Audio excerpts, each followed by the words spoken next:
Hi guys! Ang gagawin natin ngayon ay...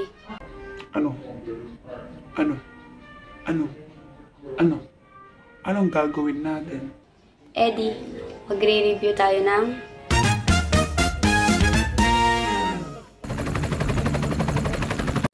digital camera ng VTech. This is VTech 1.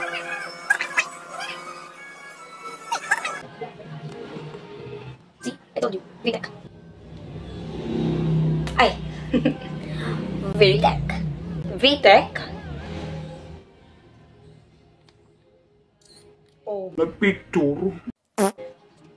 Oh, look at that. Oh, look at that.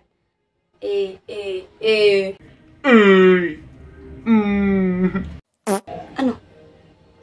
I-review natin tong VTech 1. Kasi, wala lang. Ano? Wala eh. Wala nga akong masabi. Kasi ang Init shocks. Pero guys, ito ang i-review ko. Ito. Digital camera.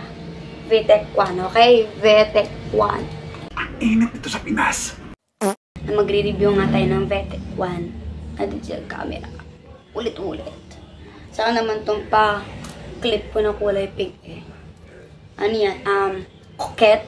Okay? Okay? Okay? So, eto nga. Again, magre-review nga tayo ng VTech 1. Sabihin natin kung, or malalaman natin kung ano nga ba ang VTech 1.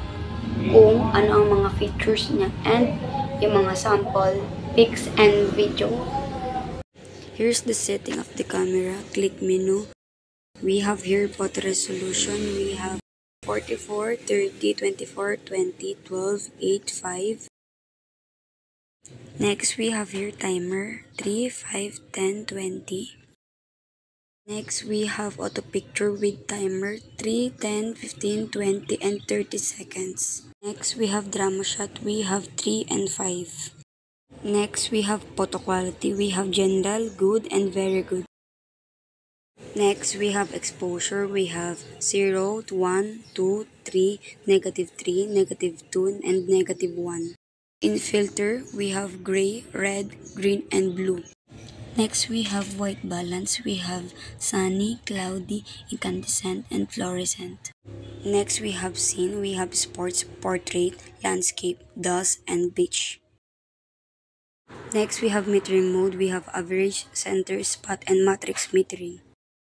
We have ISO. We have 100, 200, 400, 800, 16, and 32.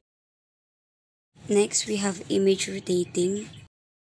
In frequency, we have 50 and 60. We also have LED indicator light.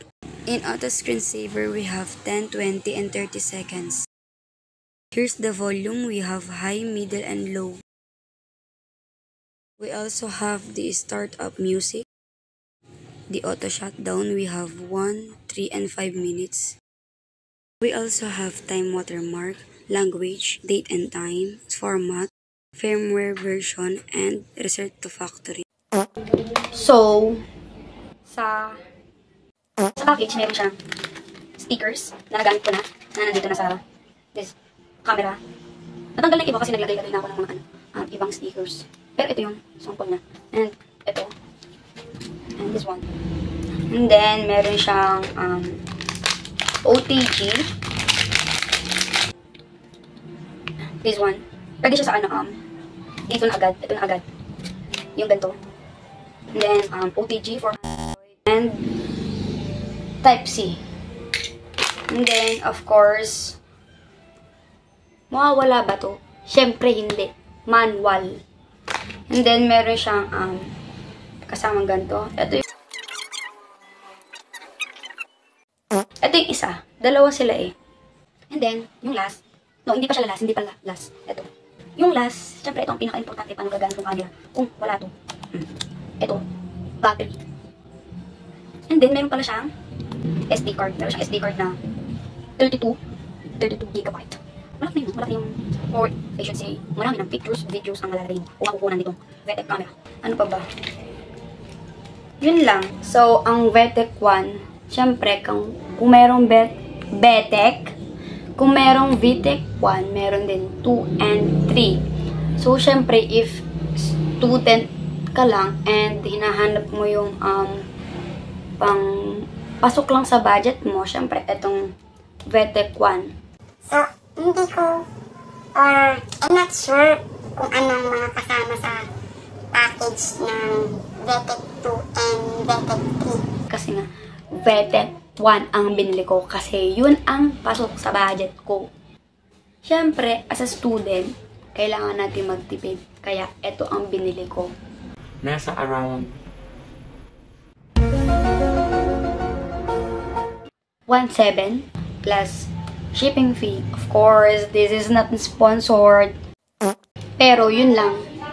Pero, ang ganda niya, guys. Ang ganda niya. Sobrang worth it niyang bilhin. Siyempre, sobrang ganda. Kagaya ko. Oh, basta to, sobrang ganda niya. As in, worth it. Worth it na bilhin. Then, binili ko siya around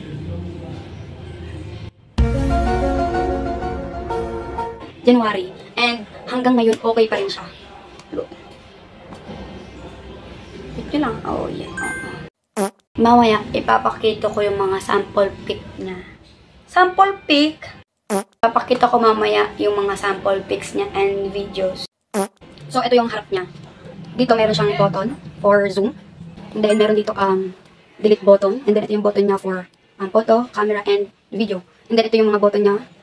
And then, menu and display. So, dito naman, dito yung power button and yung shut button. Then, ito lang. Lagayin lang ng lace. So, dito sa back, ito yung flash. And then, ito yung camera, of course. So, dito sa kabilang side, dito yung batteries and SD card. Yan. Igagano mo ito. Parang i-slide mo ito. Parang i-slide mo ito. Look. O, para lumabas itong battery. And then, yung, ito. Yan. Yan. Ay, baliktad na. Yan. And then, SD card. Baliktad pa ba? Yan. Yan, 32. And then, ito yung pag-charge. And then, yung paglagay sa stand. If you want, naka-stand siya. Pwede naman ito. Ito yung lagayan. Yan. And then, ito yung speaker. Yan. And then, yung screen niya. Meron pa siyang, parang screen protector. Hindi ko pa siya inaalis. Para, you know, hindi magasgas. Hindi magasgas. So, diba? Ang ganda. And yung ayaw ko lang, ito ba itong photo, video, and camera button na? Is madali siyang, parang madali masira. Ito, magalaw. Same siya dito sa pag-open and close ng battery. Kasi ito kasi gagano'n mo lang siya, parang ibabaw mo lang ito. Then, kung paano pag nasiro na. Sila siya, hindi mo siya pagkagamit. Diba? Lang sa ganyan lang. Mga ganyan lang siya. Kaya, yun lang. Bye! Sample pics.